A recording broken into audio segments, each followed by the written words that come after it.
What's good, world? It's your boy KG3, man. I'm at the house. I'm laughing because I just got done, reading some of the Facebook messages and responding to some of the emails and some of the things that I got on Twitter, man. If you guys are not following me on any of the social media sites, man, just type in I am KG3. That's I am KG with 3 I's, and begin to follow me, man. Spread it to your friends, your family members. We got some good things that'll be coming out, some things that I think gonna help you to build a solid future foundation. I've been really trying to spend most of my time working on individual growth, internally helping people heal and things like that. And then this topic of when you're going to talk about relationships continue to come out. So you know what? I'm going to go ahead and get it out there while I got the opportunity. So we're going to talk about relationships. Let's dive into it. Number one, before you begin a new relationship, the first thing you need to do is unpack your luggage. What do I mean by that? It seems like we're always carrying all our old baggage, all our old luggage into new relationships. It is not fair to the person that is trying to get to know you when you're always looking at them through the lenses of what all your exes have done to you. So in other words, you need to get new lenses and realize this is a fresh start, this is a new relationship, and pursue it in that aspect of it. If not, all your relationships will continue to end like they've always had. So unpack your luggage. Number 2, man, stop settling for the bad relationships and learn to embrace the good. It's funny that we will put all our effort and all our time into a bad relationship, but when a good man or a good woman comes along, we're not used to it. So what do? We push them away, we beat them down and run them out of our lives. And then when they go, we're like, man, that was a good man, that was a good woman. So before you get to that point, won't you learn to embrace the good? God had intended for us to have great relationships with one another. So remember, man, don't embrace the bad, but embrace the good.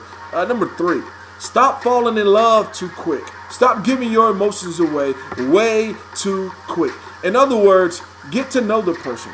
Find out what their favorite ice cream is. Find out what their favorite color, what their favorite shoe is, what their favorite store is. Get to know them on a small, intimate details. You know what I mean?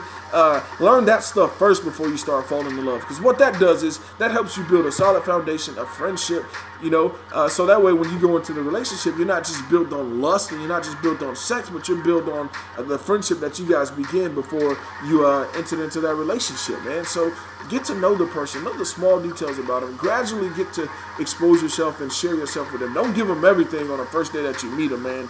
The other thing, stop chasing the diamonds and the dime pieces and learn to chase somebody for their heart.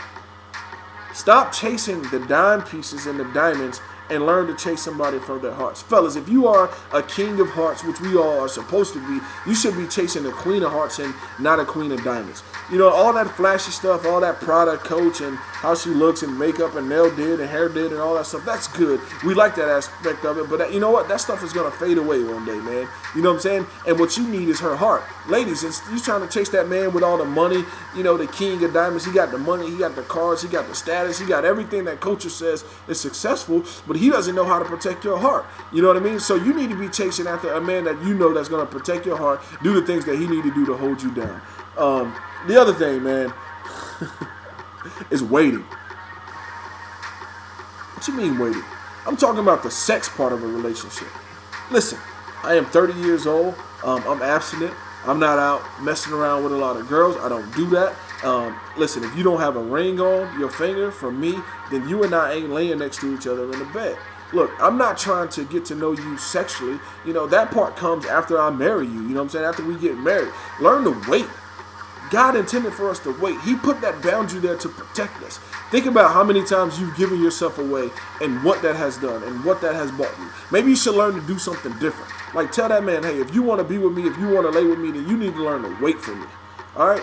These are just some tips that you need to follow in building a healthy relationship, man. Relationships are good. God created us for them. And I want you guys to start building healthy relationships, because if we start building healthy relationships as individuals, then when we have kids and our families come along, we are able to also have solid and healthy families as well, man. I love you guys. I hope this video helped. Look, God is good, and I know that he's great, and I want to end on this note, man. God knows what you need and who you need. Wait on him to bring that person, man. I love you guys, and I hope this helps you on your journey of building relationships. Peace, and I'm out.